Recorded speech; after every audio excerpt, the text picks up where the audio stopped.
hello. It's the 4th of November. Let the fireworks fly. That's the right date, isn't it? What?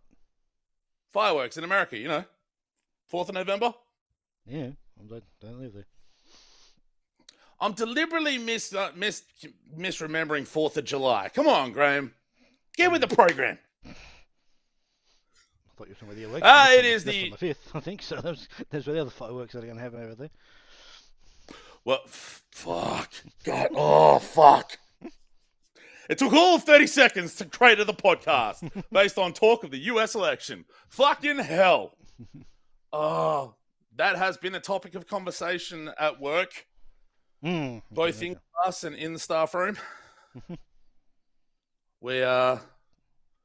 I'm not looking forward to that because I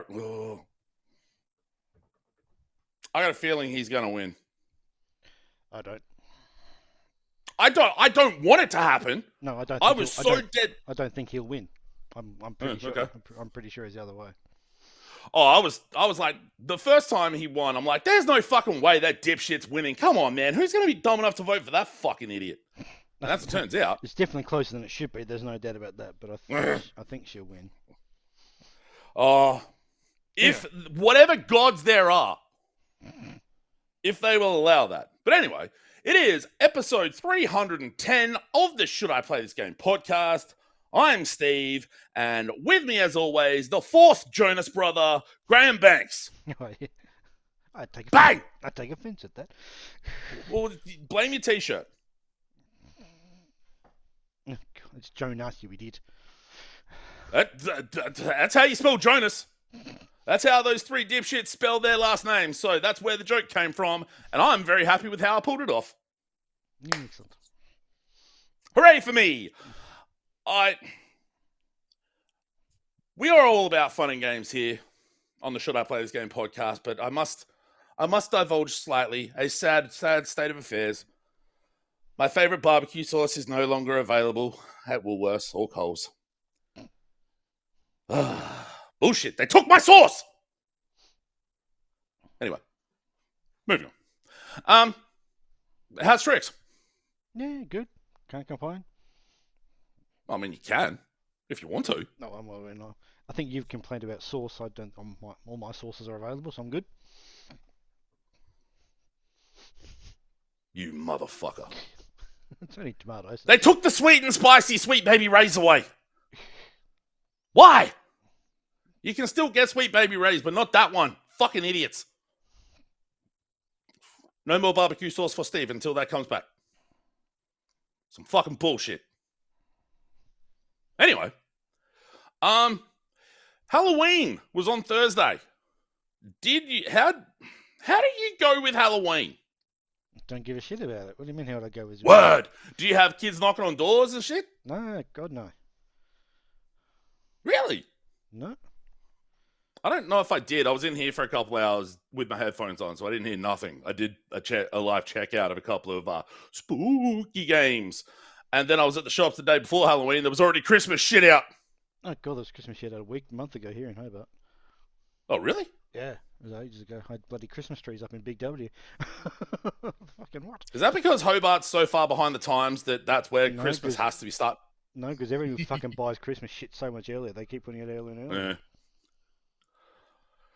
The only thing I need to think about for Christmas is what I'm going to get my niece and nephew.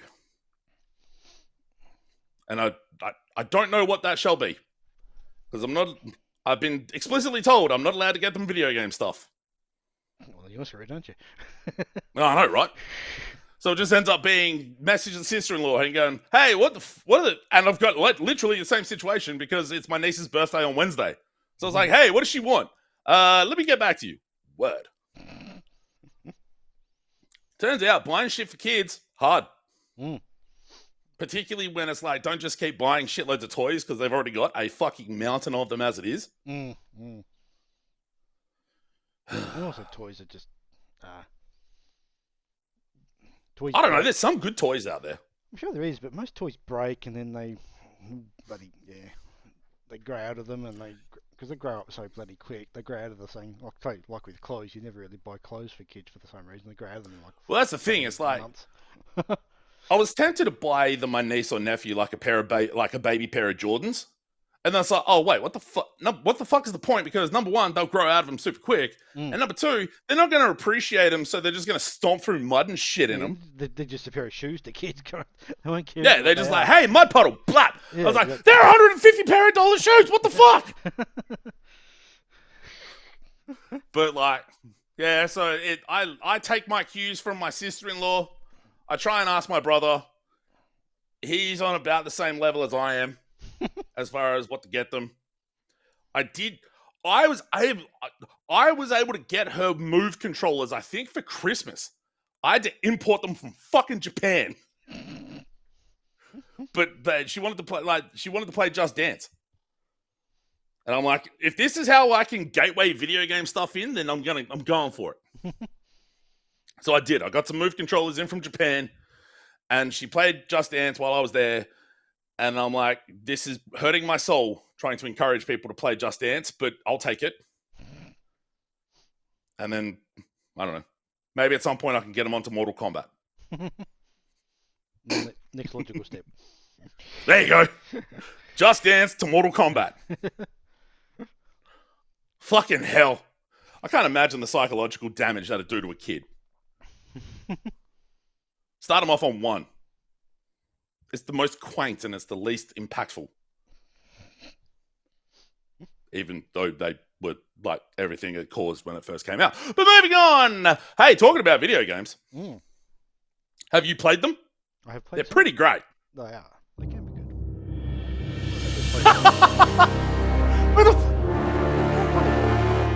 Stop. That was weird. We're starting it all over. Fuck it. Must have hit that button by mistake. Didn't realise it. Accidental restart. Yeah. So, Satisfactory, still playing it. Moving on. Yep, word. Plucky Squire, I've now finished it. Oh, get out of town. Yeah. It's really, really, really good. So that I won't spoil the story because that's really the main reason why I think that that game plays really well, like you saw in the checkout we did a month or so back. It basically continues that sort of motif where you're going from the 2D to the 3D stuff. And yeah, it's just the story is just really, really good. The writing is really good. So yeah, highly recommend playing that. Probably 10-ish hours you probably get it done in.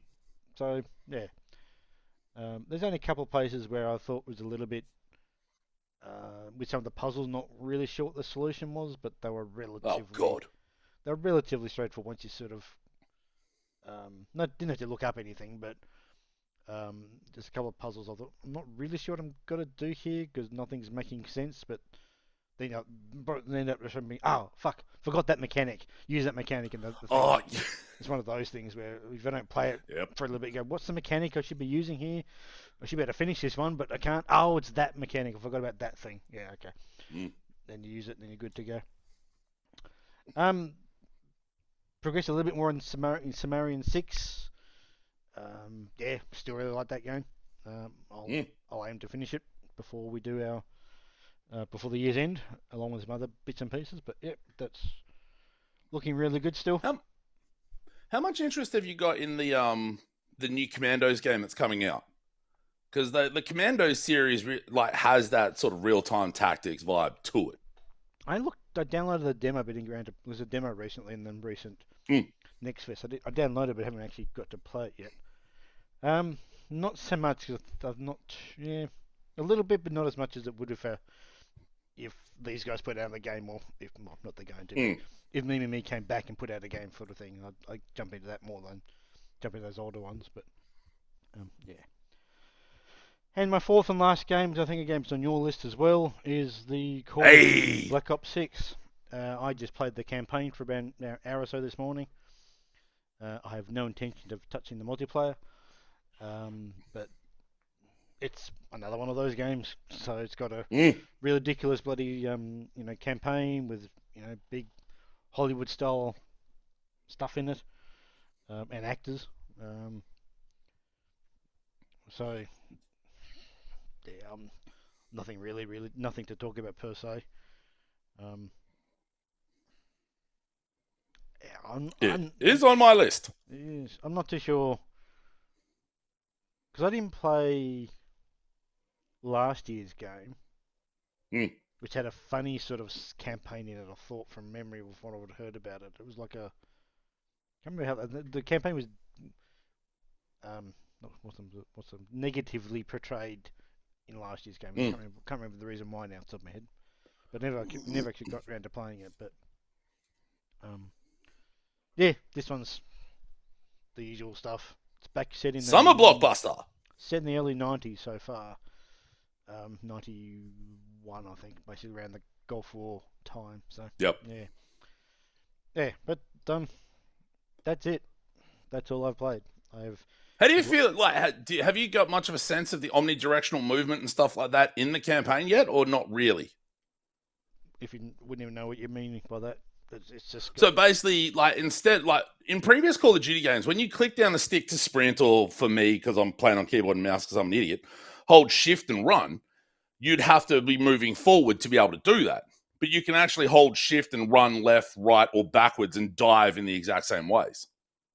yeah, it might be more of a thing you'd need to do in multiplayer than you need to do in the campaign because all you're doing is walking and shooting forward. You're not really doing that much side to side movement. You're not doing you're doing a bit of crouching behind protection and stuff like that, and doing lean out stuff to shoot around the corner kind of stuff. But in terms of having to sort of run back and forth, I haven't really even need to do anything out loud at all. So yeah. I know. I haven't played You've played it, so what you want to go into your stuff, and you want to start with that one. Yeah, it's where is it? It's almost one of the last games I've got. I'm the opposite of you. I have not touched the campaign at all. That's not what you. Yeah, not surprising. I haven't played a Call of Duty campaign since maybe Advanced Warfare, which was the Sledgehammer one that had the sort of boost, the movement boost where you could like dash with like little jump jets on your back and stuff like that. I have played this on stream/video at least 4 times off the top of my head, maybe more. I'm really enjoying it. The multiplayer. I've heard a lot of the criticism that I hear from people in reviews and stuff like that is, the map design's shit, and that's the biggest focus. But for the granted, I'm not sitting there playing it for hours on end. I'll play it for between an hour or two, and that's like, okay, let's play something else. Because I don't like using the same gun for long stretches of time. I like to mix it up and do different things. This weekend, they've added a Nuketown 24/7 playlist, so Nuketown's back. I don't know, man. Nuketown's still fucking Nuketown. I don't know. People have seen that map since the first Black Ops in when was Black Ops 1? Oh, fuck, that was like 08, I want to say. Well, that map's highly regarded every single time. Yeah. One of these games comes out. Is Nuketown going to be in it? I'm like, Jesus, have so much just have to thing on for just a map. It just seems bizarre to me that's a thing that makes or breaks it. Not necessarily makes or breaks it, but it's such a highly requested feature that they haven't come out with a map better than that since. It seems a bit weird to me. It's not that. I think because I've heard it compared to Shipment in one of the Modern Warfare games. It's small, it's chaotic, it's a really good way to rack up kills. Because it is so small and chaotic. And it has a layout that's conducive to setting up sort of kill windows where like there's 2 houses where you can have 1 or 2 people shooting from the window. There's a couple of different parts where you can like sit in a back of a truck or in a camper van and spray people that run past. It's got a couple of different passages in both of the backyards. And it's very much that funneled to a middle point where most of the action happens. And there's also, because of the design of the houses and things like that, if you, for example, laid down the spring mine, you'll have someone just go, run, run, run, oh, shit, dead. And it's very much one of those run, run, run, oh, shit, dead. It's run, shoot, maybe kill a couple of people, die, repeat. And because of that chaos and the number of kills you can rack over, particularly if you are good at what you're doing in that game, you can rack kill counts in that. And people love it because you've got to rack the kills to be able to unlock the camos on the guns. And then to unlock the gold camo, you need to unlock all the other camos, like the different gun arts before it. So people are just like, I want camos, I want small maps to kill people. Yeah. What I'm getting at is that the only? No. Can they not recreate that and call it something and have it called something different? Or I have to go back to Nuketown. So they can't replicate it. Funny you should say that. Because as well as Nuketown, they added a playlist where I can't remember the actual name they called it, but it's a playlist that rotates about 4 or 5 other tiny maps that are just fucking chaotic. So you can't have a UAV flying over or anything like that because they are so small. Like if you set yourself up in the right position, you get the entire view of the map because it is so small, and you can see everywhere that people are coming in and out. So you don't need a UAV. And it's just, again, super chaotic. Like, the chaos is fun, but it's also that thing where it's like, I think it gets exhausting after I played it for about an hour and a half on the Saturday show. Just because, I want to play some more Black Ops multiplayer because I'm enjoying it.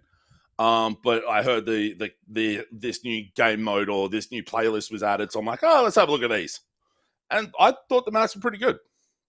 Like, they very much have it's like 2 lanes sort of on the outside, and then a choke point in the middle where you get a lot of action happening. And again, it's just that thing where, can you do a Black Ops 6 without Nuketown? Of course you fucking can. Can the idiots who are quote-unquote diehards for this shut the fuck up about it? No.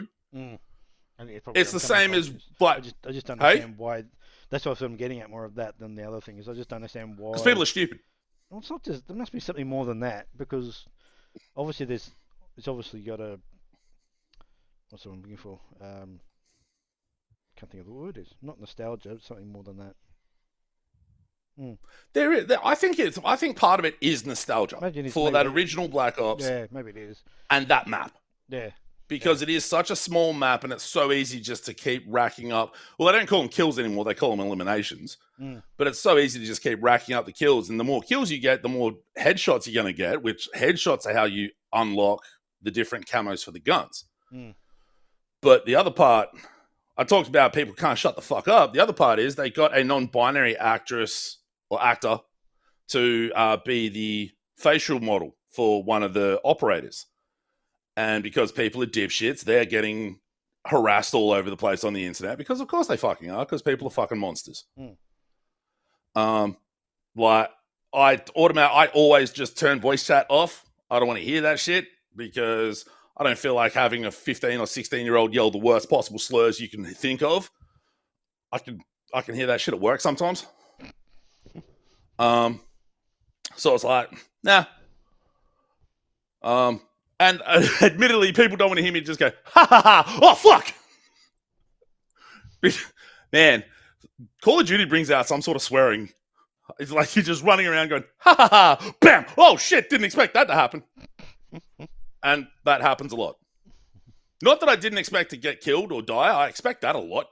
But it's just the rapidity with which it happens sometimes.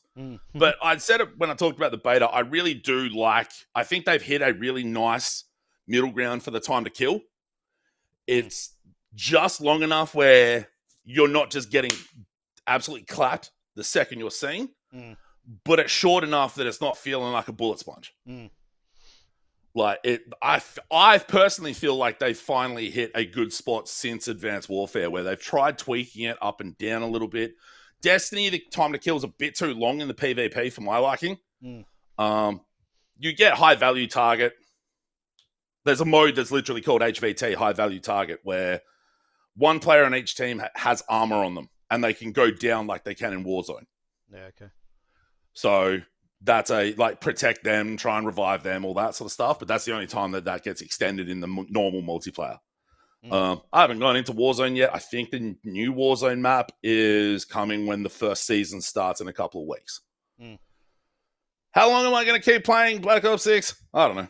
Mm. But for now, it's enjoyable. Motherfuckers have hit like serious levels and prestige and stuff like this, and it's only been out less than a week. Oh, that's the one reason why I'd never get into the multiplayer stuff, because you've got to. They're savages. You've got to commit hours and hours and hours to get anywhere decent progression with it, and I don't have that time. Very few people do. Yeah. That's why you're going to be up. That's why you're going to be going up against younger people, because they've got the time. They've just got school hours, and that's it. If they don't have a job, they've got even more fucking hours.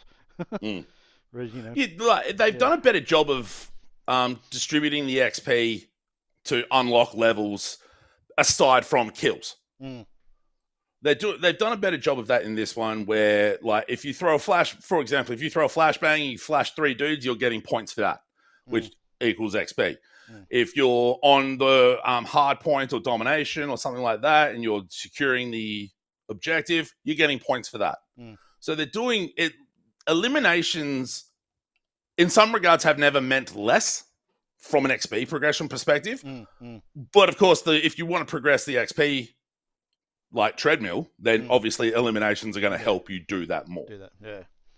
Whereas Warzone is much, at least the last time I played it, was much more like Apex, where for as much as people shit on about, we got to drop hot in Apex, it's like, no, dog, you stay alive longer, you end up with a better chance of winning, and you get more XP and shit at the end of it. But no, people just want to stunt on fools on the internet and just make it look like they're the dopest motherfuckers ever to play the game. It's like, get fucked. But I just like running around shooting people. It's fun. How's it been? But anyway, how's it been performance-wise? Runs well.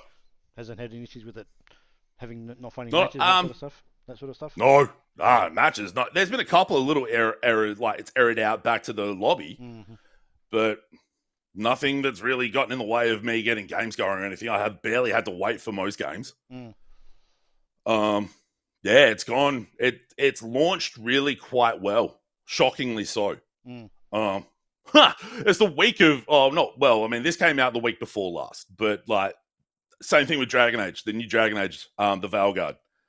That's come out, and technically it's come out absolutely fine. Came out fine, which who would have thought that was going to happen based on EA's track record? Well, having said that, Call of Duty, their infrastructure should be well and truly set by now, because they've done so many of these fucking games over the years. But I mean, you think that with World of Warcraft too, but Blizzard still has issues on launch for big new DLC packs and things like that. So it's not a perfect science, but this has launched, at least from my perspective, launched really quite well, and I'm just playing on Game Pass. I have not bought it. That's the thing that this is the first time I've probably bought. It's the first time First time I've gotten a game like Call of Duty via Game Pass. And that thing is so fucking convoluted. Jesus Christ. You download Call of Duty, and you add in all the things for it. And I was so confused. And I was thinking, I didn't know if I downloaded this, am I going to get what I actually wanted, or I've got to add something into it? Then it comes this option, add this. Okay, clicking buttons, and it downloaded everything. I was fine. But the only thing that I've had in terms of like bugs or anything is there's a currency inside the campaign which you use to unlock at your base. Not perks, but they're like bit like the Division. The Division had the base building stuff kind of concept that had, similar to that, but not quite as expansive. So it says in the game, like, we're gonna have to build this where we're based. We have to build up and get a gun thing in, an armory thing in, and a training thing in, and something else in. You have to go as you're going through missions, loot chests and loot safes and get money and that sort of thing. Okay, cool, fair enough, understand all that. And then I walked up to the one of the characters had this conversation about this concept, and he said, "Oh, how much money have you got him?" And one of the options was, I've got money, millions of dollars from investment and property and stuff like that. I just picked it because it was funny. Stacks on stacks. Yeah, basically, and just because it was the options there. Then when I went to go and buy something, I had $330 million out of fucking nowhere. There you go. So I thought, okay, that's a weird bug to have. So I was able to buy literally everything in the first part of it and just buy everything. So it was Graham just making shit rain. yeah, it wasn't as if it was like an even number. It was a really odd number, but it was 9 digits long. So it was really odd. So I don't know what it was about. Did a bit of a Google search to see if I could find people had seen the problem, but I couldn't find anything. But yeah, so from the campaign perspective, it's also been solid as well. But that was the only weird thing I spotted. Okay, that's just a really weird thing. Because I played it on the Friday Night Fun, basically the day it launched, or 18 hours after it launched, because we get games like 10 o'clock on a Thursday night. And I did get some like graphical bugs on like water, on like ocean. It was like being really flickery and shit like that. That's as far as I'm aware, fixed. That's the only real graphical or the only real sort of bug issue I've seen. Yeah, otherwise, it is a very good one of them. Yeah. Probably the most, it's the most I've been interested in playing one of these in a long fucking time. Not to say that, like, for example, the Modern Warfare and Modern Warfare 2, reboot Modern Warfare weren't good, but I find it a lot harder to part with $110 for one game when I can spend $110 and sometimes get 6. So, like, yeah, like, it being on Game Pass is really a large part of the appeal and a large part of the reason why I've played it. I would not have got it at launch just to play the campaign. So yeah, for me it's a no-brainer. Just downloading Game. I'm playing on PC, downloading Game Pass, play the campaign, uninstall it, never touch it again, basically. So I did give Zombies a go. Okay, yeah. Have you played Horde mode before? Mm. It's one of them. Fair enough. The movement makes it interesting. There were some guns and some additional little objectives type things I found, but part of it sort of bummed me out a little bit because sometimes you just get fucking swarmed hard, and it just becomes like it's that's not the appeal for me. The appeal for me is, okay, run around this sort of smallish map, shoot dudes for a while. Okay, let's do something else.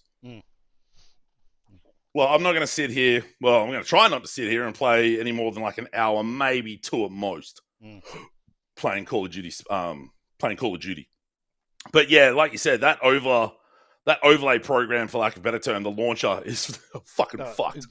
Geez, I was so utterly confused. It's fucking convoluted piece of shit. Yeah, and you start up a game and it launches itself, and then you click on something else and it launches itself again, and it just I had no idea if I went to click on play the game or play campaign.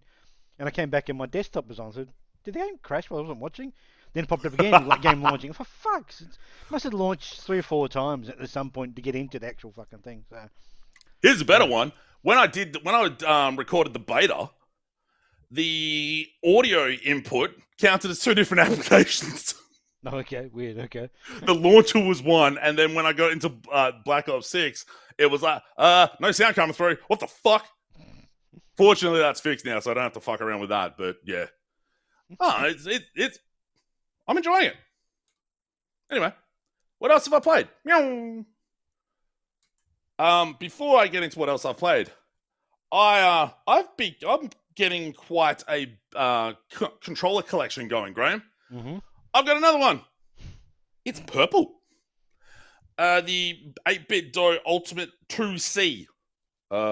It's got a couple of buttons, but much like the first GameSir controller I got, there's a weird little notch or sort of grind or burr or something on the inside of the left stick ring, which is annoying me. So I've just gone back to the other one. But I like it. It feels really nice. It's a nice purple. I don't know. And it was like, I don't know, $60. I like controllers. They're fun. Anyway, speaking of fun, Steamworld Heist 2. Fuck me, that game is great.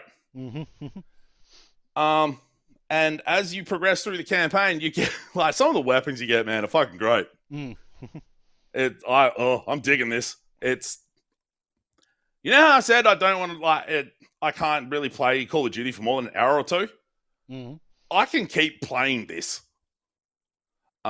I have had to have multiple missions where I just basically spam the load checkpoint because I just fuck up and just bad enough to lose one of my robots, and I'm like, no, because I want to max it all out. But some missions I've reloaded the checkpoints like 15, 20 times to get it right. But I've gotten it right, and I'm still plugging away at it. I really enjoy the act of playing it. I enjoy the overworld exploration. That's cool. It's a little less cool sometimes when you accidentally stumble into underground mines that fuck you up and you can't see them because you need an upgrade for your submarine. But other than that, I think they've done a very good job of updating SteamWorld Heist 2 on top of 1. It is working its way to being a very potentially very high position on my top 10. Yeah, it would be for me as well. Yep. But yeah, there's still a lot of games to get through by that point. Fuck. One game I have gotten through, Slash Quest. Finished it with 100%, just shy of 10 hours. I said it last time, it's not particularly earth-shattering from an originality perspective or anything like that. It looks quite pleasant. It's really quite fun to play. The boss fights are kind of a mongrel because it's not that they're hard, it's just that there's a really long period between times in which you can hit the boss. And there's just it's a attack pattern thing you need to work your way through. And then it's like, hit him. Okay, now let's do this all again. And you're doing it like 3 or 4 times. Okay. So the boss fights take a little bit longer than they should to get through. And because of how different that setup is from the baseline combat, where you're just Shep running around with his sword, just running your way through people, that sort of disconnect is a little bit frustrating. Also, block sliding puzzles can go fuck themselves. You heard it here first. Fortunately, it's got a really nice hint system where it actually steps you through each step you need to move the block if you get to that point. Which I needed to make use of once because block sliding puzzles are just an absolute motherfucker. God damn it. Meow. Not Super Paper Mario, you idiot. Paper Mario 1000 Year Door, the remake that came out earlier this year on the Nintendo Switch. I've made a start on that. It's a little slow on the start. It's not, because it has that RPG mechanic to it, it's not like automatic bang, bang, bang, get going like classic Mario games are or normal Mario games are. But I love the look to it. Obviously, being a remake, it's diminishing returns. I never saw the GameCube version, though. It's got some really clever writing. It's like a really nice wink and nod to Mario history and the Mario canon, which is pretty great. And I'm enjoying playing it, which is a really important thing, obviously. The story gets super weird. Like, a lot of the Mario-related RPGs like this, the Mario and Luigi games, all that sort of stuff, they're all written really quite weirdly and very differently from other games in the Mario canon. So, stop me if you've heard this part before. Princess Peach gets kidnapped. Really? I know, right? Thanks for playing along. So that part's not very weird, obviously. The weird part is that she's kidnapped by a bunch of robot alien types named X-Nauts. And they're kind of like a robotish organism type race where there's some, I guess, natural or biological element to them, but they also have like gears and other robotic elements running in them, I think I get make him kind of cyborgy. Sort of steep in way as well. Yeah, okay. To an extent. Yep. And then when Peach you get a point where you get to control Peach between chapters, and this computer, who is the most perfect computer, gets a boner for Peach and wants to understand love. Okay. Yep. I mean, obviously the game doesn't say the computer has a boner for Peach. No. I'm paraphrasing that part. But yeah, it wants to understand love, and obviously that's been done in a few different dystopian sort of AI-based films. I think all the way back to like 2001: A Space Odyssey, wasn't it? Sort of. Yeah. There was an element of that to it. Like I know that the parody of that in Futurama covers that. Yeah. So the computer wants Peach to teach it what love is, which is like she's like, what do you mean you want me to teach you what love is? love is love. It's a feeling. It's like you want to be around that person. Mm. And he doesn't, the computer doesn't understand that concept. So, an amusement follows. I don't know. Apparently the Switch version runs at 30 frames a second while the GameCube original ran at 60. I'm not noticing that difference. I'm largely playing it in handheld mode. So it's not, and it doesn't really make that big a difference because one of the things apparently Nintendo did, or Intelligent Systems did as the developer, is they slightly widened a little bit of some of the timing windows to make it just that little bit easier to hit some of the blocks and some of the attacks and all that sort of stuff. The frame rate doesn't make a massive difference either because I fucking love the papercraft stage design stuff they're going with here. Again, because of it being a remake of a GameCube original, that has diminishing returns. So on something like a best looking of the year, it wouldn't hold. But it still looks fucking great. And maybe if I'd seen the GameCube version running, I might feel differently, but I haven't, so whatever. Anyway. Whoops, wrong way. Don't ask why I scrolled the wheel that way. I've played a little bit more Shogun Showdown. That game's still hard as fuck. I can get a little further, but it eventually gets to a point where, hey, guess what? Blah. Oh, I'm dead. And it's like, hey, guess what, motherfucker? Restart. Whoa.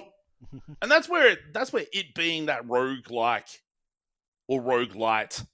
I need to figure out the difference between. I think the difference is Light has permanent meta upgrades in the outside of the main game. That's, I think, the difference. But for what it is, the positional elements and the sort of creativity of how the actual combat phase works, I think is really, really clever. And it's not something that's normally done with this sort of, in this genre, which makes it really quite interesting. But anyway. Welcome to one of my most disappointing games of 2024. Gimmick 2. Now, if you look at the screenshots, it looks fucking gorgeous. It's a really nice... file not found, apparently. Really nice, beautifully animated... Click on the okay, next, never mind. Click on the word next at the bottom. Oh, okay, yeah, right. Like, it's really nicely drawn and animated and just really, really beautifully really beautiful art. But holy fuck, playing it is an absolute motherfucker. So it's a modern sequel to a really obscure NES game, funnily enough, called Gimmick. And it has itself a couple of gimmicks in that it's super physics heavy, massively reliant on building momentum for movement. And then sometimes, like, the enemies, like these little fucking slime fuckers over here, the only thing you have to fight against, you can jump on top of them, but it won't hurt them. You just ride them. You've got a little star you can pull out and throw it. But these assholes, when you throw the star bounces and they'll jump over it. And they'll just then wreck right into you. So, like, they can jump gaps, and then they'll jump right in front of you, so they actively avoid the actual attack you have, and then just go, hey, guess what? Blah! It's like, So I uninstalled it despite the fact I really liked the look of it, and I thought, this is going to be great. No! I had a look on the discussion boards, and it's like, man, like, there was some, like, people were going, man, I hope this is like a proper game, not like Euphoria 2. That was too easy, man. I'm like, yeah, there's, like, Euphoria 2 wasn't particularly hard. It was pretty easy, and it was just a nice, pleasant game. But this thing's fucked. Like, this is fucked in a way that, like, Souls games aren't fucked, or, like, precision platformers aren't, because of that over-reliance on physics and momentum. And it just becomes a real pain in the ass. I'm just like, fuck this. So I got rid of it. So I'm really disappointed in how that turned out, because I looked at that and saw it running, and I'm like, this looks fucking great. Like, it looks beautiful. And then they fucked it into the dirt. Anyway. People might remember that I played a mini golf game on the Nintendo Switch a few years back called House of Golf.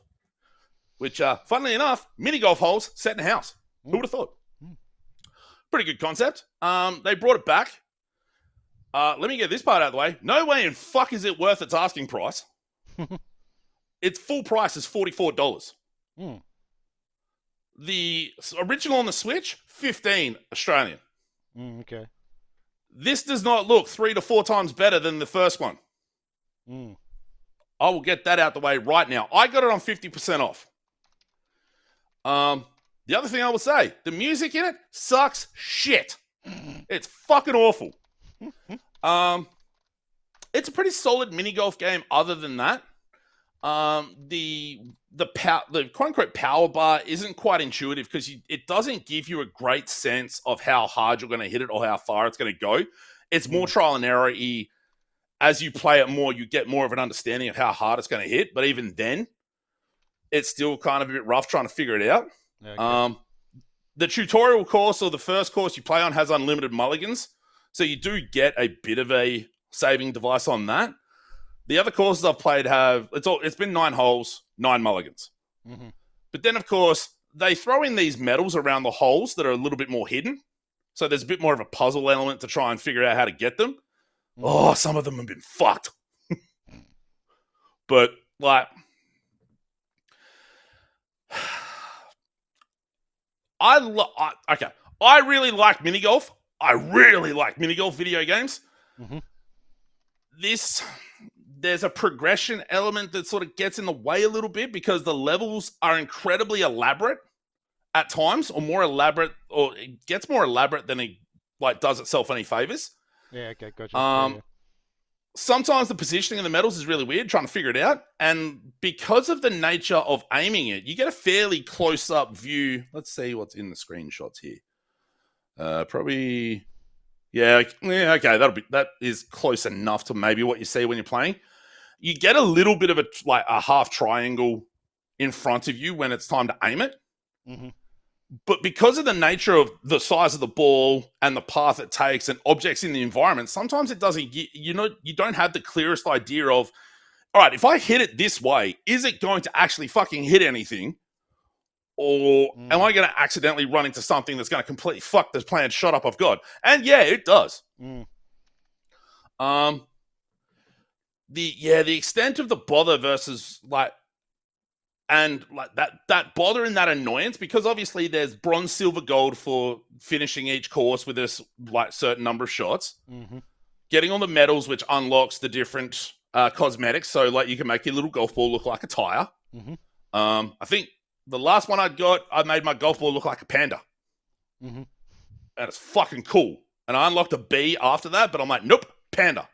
There is a Razer ball, as in Razer, the video game peripheral company. I'm like, nah, fuck that shit.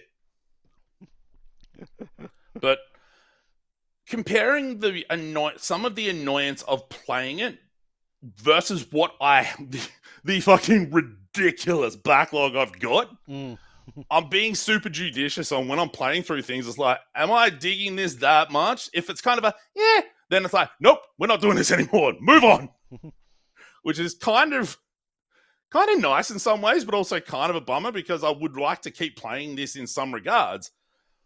But it's just enough of a bother. It's like, nah, get fucked. Particularly for $44. Do not buy. Let me stress this. Do not buy this fucking game at $44.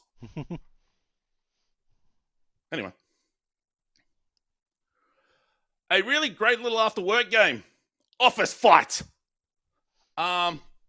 So, you're dead. Mm-hmm. No, that's not the premise of the game. That's just me threatening you. No, that's not true. You are being helped. You're trying to help this little guy here in the Kia, this little ghost. I think his name's Ghosty, because really creative writing. Mm-hmm. You're trying to help him destroy eternity or purgatory and get back at the different god-ish figures that run eternity like it's an office. So there's an R&D department, a sales department, things like that. IT, things like that. And each department has different gimmicks in the level. Now, the point of it is that, oh, that's helpful. There we go. Is that you don't actually exist corporeally in the actual environment.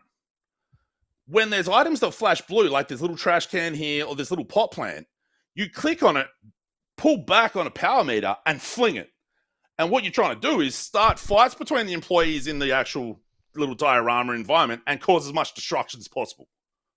Oh, so you're not actually doing the fighting yourself. You're just causing it to Nope. happen. Oh, that's an interesting Yep. concept. Okay. And it's a really fun little puzzle of how am I going to set these idiots off to beat the shit out of each other and fucking break everything. So the idea is to get to cause the most damage, Yep. and that gives you a rank of some sort, doesn't You it? get a score and you get 3 stars based on score. Okay. Because it's physicsy in the drag back and throw the objects, sometimes the physics kind of break and act really weird. Mm. And I was having a bit of difficulty with one of the boss fights because it doesn't have exclusive full screen actual window. Oh, okay. So if you're moving the mouse around trying to grab on different objects, you can accidentally slide it between screens and accidentally click out of the window. And that's a real fucker when you're trying to fight a boss. Actually, complete aside, I tried out Blindfire, which was one of the games announced at the Xbox Preview Partner Program, which was the first-person shooter in darkness. Mm. That doesn't have exclusive full screen either. So if you're moving the mouse across trying to turn to aim, I accidentally dragged it all the way across to the other window, clicked, and I was out of the window in the middle of a gunfight. Mm-hmm. So I put a thing on the discussion boards going, hey, is this something that you guys can maybe look at and do something about? And they're like, oh, shit, good call, thank you. But this is like, depending on how long the boss fights take or anything like that, a floor takes between half an hour and an hour. Mm. So for me, it's like, do half an hour, like do one floor maybe after work. If I'm in the vibe of, yeah, this is fun, let's keep going, I'll do a second one. Mm. But it's a really nice after work game. Mm. Like half hour, and then I'd go do something else. Which that other thing was House of Golf 2 and Slash Quest. Mm-hmm. I'll get to what my new other after work game is in a moment. Mm-hmm. But this thing's fucking fun. Just like, if you like fucking shit up or watching shit get fucked up based on the things you do, and like you can set off little Roombas that go around and just like hit dudes and start fights. Or you fling items into fans and they'll throw them across the room and just set shit off. It's pretty great. So Office Fight, good times. This game, Leap Year, was published by Sock Pop, who I've talked about a few times for different games, developed by a single dude. The days of the calendar of the month of February, don't ask me why it came out in June, when it's the days of the month of February, but whatever. It would have been better to come out in February. All the days of February go missing, and you have to collect them. Okay. And it's described as a clumsy platformer. In that, if you jump too high, you'll crash and die. Okay. So you have to puzzle out how to actually do it. And if you fall a certain distance, you'll change color, and sometimes you can bounce, or if you fall even further, you'll dig through the environment, or if you fall even further than that, you'll VVV it and flip upside down and stuff like that. I played through this entire thing on stream. And holy fuck, I need to look one or two things up because it was rough. Very simplistic graphically. But the puzzly nature of it, and you can see down here the days that have been collected. You're puzzling it out because they're just spread all over the map. And there's a final challenge because it's called Leap Year, because the 29th day is literally right above you when you start the game, but you can't jump high enough to get it. Yeah, okay. Yep. But the final challenge is bouncing your way around and getting your way back to the 29th. So, yeah, I did that on stream. And it's pretty cheap. It's like $7. And for what it is, it's super clever and super interesting. I was getting a bit annoyed at it because fucking up and dying a bunch. Because of course you are. It's a precision puzzle platformer, but it's good times.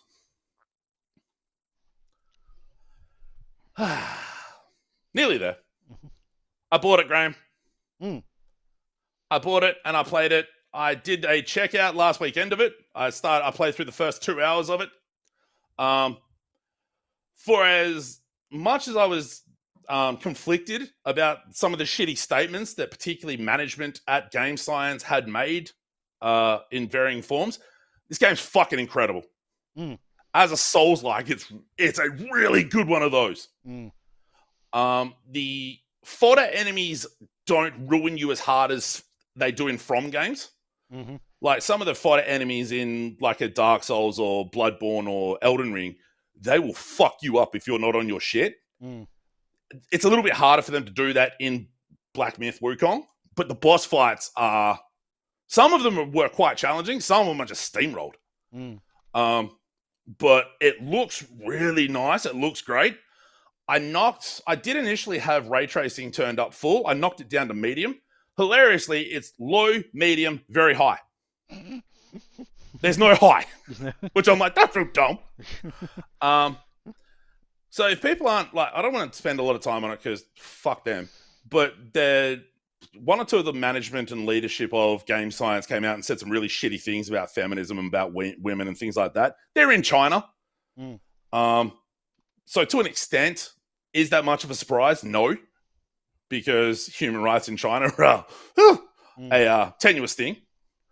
But yeah, for as much as I was really hesitant about supporting those dipshits, the game itself is fucking fantastic.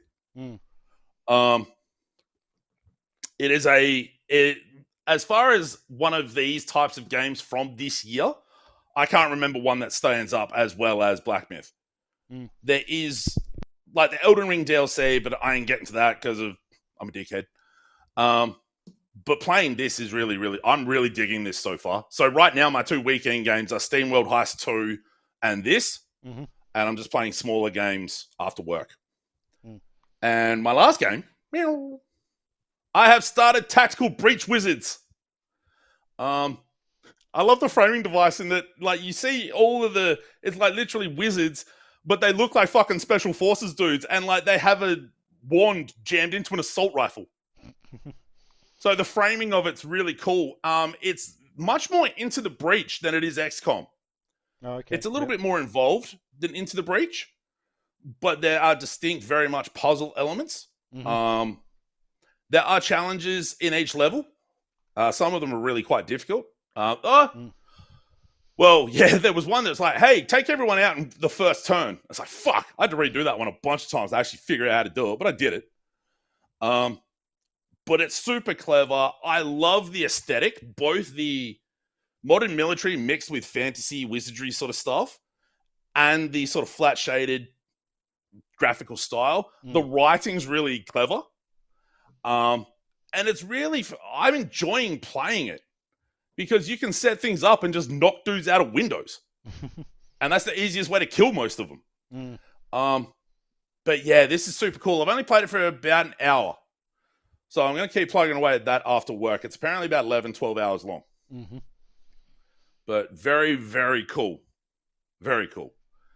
And I have one must listen. We'll get to that later. But that's what I've played. Excellent. Oh, God. Oh, I needed to hydrate. I talked too long. Outside of like the Valguard coming out and A, technically holding up quite well, but B, also reviewing quite well, there's not really much to talk about news-wise. So upcoming games in November in the beginning of the end, Graham? Yep, we should do that. Do it!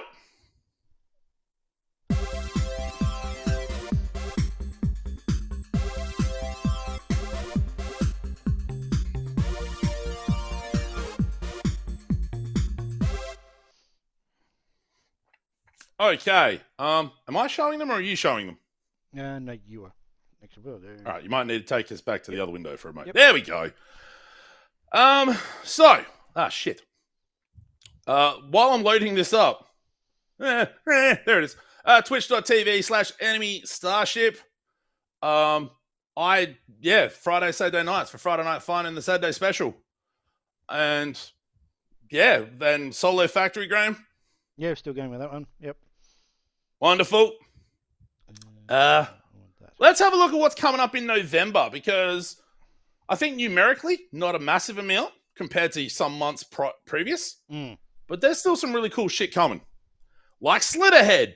What a fucked up name. That still makes me somewhat uncomfortable to say. Yeah. I'm super curious to see how this turns out and what this turns out to be. It kind of looks like a fucked up Resident Evil style type thing. And I really want to know if it sticks the landing. And it'd be really cool if it did, and it'd be a real bummer if it didn't. But anyway. And I don't know why it's done this, but Slitterhead comes out on November 8th. The next game comes out on November 5th, but it's put Slitterhead ahead of it. That's weird. I know why. I've been looking. Oh, do you? I've been looking at why you've been talking, so I know what's happening. I've got to fix it. Wonderful. It's finally coming out, Graham. Metal Slug Tactics is finally coming out. Yeah, you think? No. Yay! It's been delayed a couple of times, hasn't it? That one, so. Yeah, it has been hit with a couple of delays. I don't know, man. Those Metal Slug games, the original Metal Slug games, are pretty great. And taking those games in that art style and putting it into a tactics style game like an XCOM into the Breach style thing, that hopefully will come off really, really well. I'm really hoping it sticks a landing, but who can say? Yeah. Mario and Luigi Brothership. I mentioned Paper Mario. I did mention the Mario and Luigi games as well. The first time it's come to a proper home console for Nintendo, but also because the Switch is both handheld and home console, that's where it achieves that. Because the Mario and Luigi games have always been GBA, DS, 3DS, all that sort of stuff. Have you ever played any of the Mario and Luigi games? Oh, God. Don't think so. I'm trying to think when I would have played. I played the first one on GBA. I never finished it. I've only ever had the Switch, so probably no then, I reckon. Apparently Bowser's Inside Story on the DS is meant to be fucking fantastic. But I never ended up playing that. I did have the DS. I had the 3DS at one point, but I don't think I played any of these games on it. Put it this way, if I did, they ain't coming to fucking memory. Yeah. You'd remember if you'd played them because they're very good. Very, very good and very well written. They're very clever. Play with the Nintendo tropes really, really well. An upcoming early access sort of Souls-like game, Mortal Rights, comes out on November 7th. I don't know a great deal about it, but if you say Souls-like, for the most part, I'm at least going to look at it. Because hopefully, they're really good, because having just From be able to make great Souls games kind of sort of makes it a little bit of a shallow pool, because they only put out games like every 3 or 4 years. Yes. But there are some other great ones like Remnant, Neo, Black Myth, Wukong, things like that. But there's some good indie ones as well. I'm hoping this is one of those. Comes out November 7th in early access. Slid ahead again. I don't know why. But I think this might be the game I'm looking forward to most of November, Graham, and it's Tetris Forever. So, Digital Eclipse, getting their Atari 50 style on with Tetris. It has 15 different Tetris games, including, I think, 1 or 2 that they've sort of put together themselves. The biggest and most notable thing about Tetris Forever is this. Tetris Battle Gaiden, and its first release in the Western world. Tetris Battle Gaiden is a multiplayer Tetris game on the Super Famicom. It's got fantastic music, and it's unbalanced as shit. If you've ever played Tetranet, which was the multiplayer internet Tetris game on PC, where if you cleared certain lines with certain special blocks, it'd give you spells or power-ups. The yellow dots in this screenshot are basically mana for spells. Either level 1, 2, 3, and 4. And some of the level 4 ones are fucked. When I went to Japan, I actually bought the Super Famicom tape of Tetris Battle Gaiden. I do have the means to play it on some fucking weird bullshit handheld Super Famicom thing that's totally not official. But it's great, and the music is fantastic. Now, I'm really hoping that they've somehow been able to put internet play in for Tetris Battle Gaiden. That would be so good. Anyway, Temtem Swarm. Temtem was a sort of Pokemon-ish like that came out a few years ago. The developer is capitalizing on the arse train. Mm-hmm. Yeah, sure, that works. By putting out an Ask game. I played the demo. They put a demo out during the Next Fest. I played it during one of the Friday or Saturday shows, and I really enjoyed what they what it was. I like me an Ask game. And this one looks pretty great, and it's pretty cute because, hey, what if Pokemon were in an Ask game? Man, Nintendo should make a Pokemon Ask game. That'd be fucking awesome. Anyway. Lego Horizon. I don't know how I feel about this yet. It could be fantastic. It could go a different way, but hopefully it goes the good way. I believe notable in it's the first Horizon game that's recast. I had his name and I fucking forgot it. Oh, the player Lance Hendrick. Thank you, Lance Hendrick. They recast him in this. The remastered version of Zero Dawn came out. Obviously, they already had the sound, the voice acting from him, so you just tidy that up, put it out again. But they recast him for this because I think it's whole new, not whole new dialogue, but it's slightly reframed, reshaped, and represented. I'm curious to see how this turns out. Yeah, I mean, I don't see a reason why it would come out bad or anything. My concern is the current price for that in Australia is $110 on Steam. Wait, what? Yeah, go check the price. That's when I last checked that a couple of weeks back, it was $109 for it. I thought that's a bit much. Helps fucking spell it right. Holy fuck! Fucking go fuck yourself. Yeah, that's the only thing that's not putting a bit of pause on for me, because that is a bloody expensive for that. Are you fucking high? No, I don't give a shit about. Like, the other thing, obviously, it's a Sony game. So it's got all of the PSN, the PlayStation Network stuff, shit, which I'm not that particularly fussed by. But that 110 price tag is a little bit steep for that kind of game. I thought it was 75. No, you might be able to get it cheap somewhere, but yeah, but 110 on. That's what sort of stopped me from 110 Australian at least on Steam. There's that puts it in AAA territory basically, like high end, like that's what Black Ops would cost you kind of thing. That's what God of War. I think God of War Ragnarok is running for on Steam. Maybe that's only 95. That might even be less than that. Might be 99. But putting it to 109 is just a bit insane to me. I don't quite get why the price is so high. But other than the price, I'm really looking forward to it. But I'm not sure I'm going to get it for that price. That's the thing. That might be a wait for a sale potentially and try and get it or find it cheaper somewhere else somehow.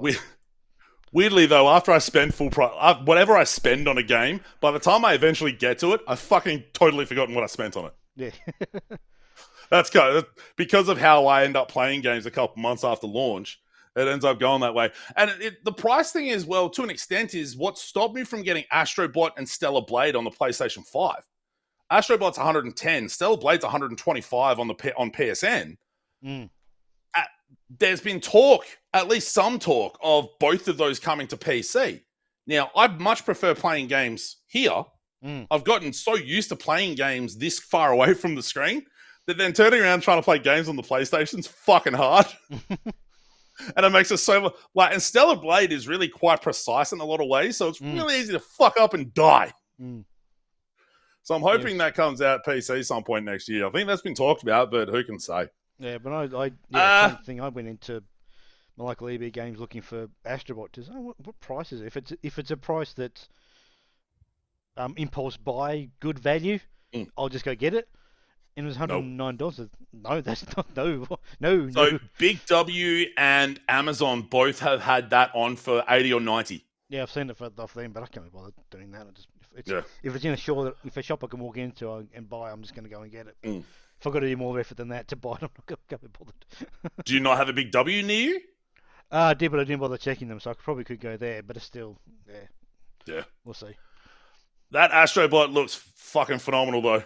Yeah, I'm very keen to play it, but not for $110, I'm not. Oh, yeah. And also, again, not that fucking far away from my TV. Mm. Luma Island, which is, hey, not early access, full release. Mm.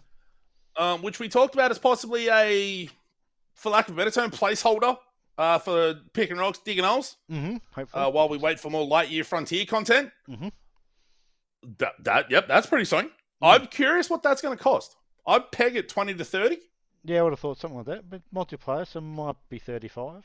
Might be a bit high, just to, because you've got to have that infrastructure in place to do the multiplayer stuff. But yeah. Yeah. In fact, Is that you looking it up? yeah, there's no indication on the site at the moment that what they're charging for it. So Yeah, sometimes they have that on Steam, sometimes they don't. yeah, It doesn't come up until literally the day it's out. Stalker 2, Heart of Chernobyl. Seems like it's actually going to come out. Like, for real come out. So the developers, GSC Game World, were based in the Ukraine. Obviously, Russia put a bit of a dent in, or Vladimir Putin put a bit of a dent in that by being a fuckwit. So that pushed Stalker 2 back a couple of years as they moved to Poland, I want to say. But it's actually coming out, and places have been looking at it, at least in a preview capacity. I think if you are expecting a game in a similar mold as the original 3 Stalkers, I think you might be a bit disappointed. I think they're going a bit more Metro with it. Like the Metro, Last Light, and all that sort of deal. Metro Exodus, that kind of stuff. Which I really like those games. That's the vibe I'm getting from literally just the screenshots alone. Yeah. I'm super looking forward to this. I'm so hopeful that this turns out well. If for no other reason, as god damn it, these guys deserve something coming out well out of this whole fucking shit show. Yeah. God fucking damn it. Fuck you, Putin. Moving on. And despite it being on the list twice, it's not coming out well. Different release dates. Neon Blood, a sort of 2D pixel art RPG adventure immersive sim type thing. I don't think the screenshots do this game justice. Once you see it moving, you'll see why the look of it is so special. And another game that I'm really hoping sticks the landing because it looks fucking cool as shit. But, you know, who's to say that it's going to actually stick the landing? We never know these things until they actually happen. Much like, for example, Slitterhead. Anyway, done. Upcoming games of November. Obviously, there's a few other, there'll be games all coming out through November because indie games happen plenty. There's all sorts of those. But those are the ones we're looking forward to or hope. Like, I'm gonna buy probably all of those. Because as I have said on many an occasion, I'm a fucking idiot. God, you should see my current backlog shelf, Graham, on Steam. Oh, it's a fucking shit show. It's so long. Okay. Are you going to take us out of this view back to normal view? Sure. There we go. Okay. Must listen. And for the first time, must listen exclusive. I have a prop. Oh, hey. It's our must listen for my must listen for the week. Fit for an Autopsy's new album, The Nothing That Is. Well, that hit me in the head. This is one of the variants, vinyl variants. I got it from direct merch, and the actual pre-order shit has been delayed. It's coming like November 11th. That's weird. But this very, very good. Right now, top 1, top 2 between this and the new Volvadinia album. Oh, what great. I'm getting reflection from the screens too. Yeah, that was never going to work, what you had. I actually didn't consider that. It was never going. I didn't think that was going to happen. I thought because I've seen like different music YouTube channels hold up vinyls and go, hey, is this? Yeah. What they do is they tilt it forward. Yep. I still got a little bit of. Oh god, yeah. Okay, all right. Yeah, this really. Maybe I could have taken it out the plastic. Well, that's the other thing too. It's all right. It's all good. Leave it in there. I'm special. Listen to this album. It's very, very good. But yeah, that is my must listen for the week. Yeah. Oh god, what a good fucking I talked about this on Friday Night Fun. It took me 2 hours to get home on Friday, Graham. For a 20 odd minute drive normally, 2 fucking hours. No Friday Night Fun for Steve last week.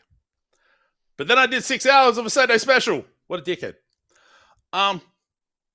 So Solo Factory going up this week? I think I've asked that question already, but I can't remember.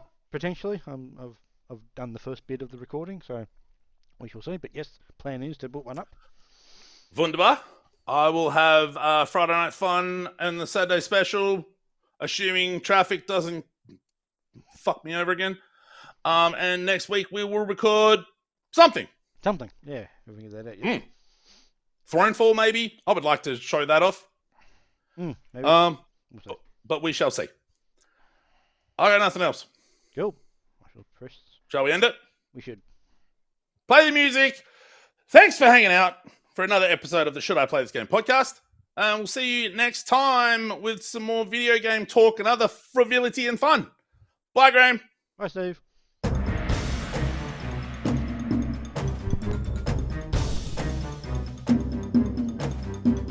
I had to cough.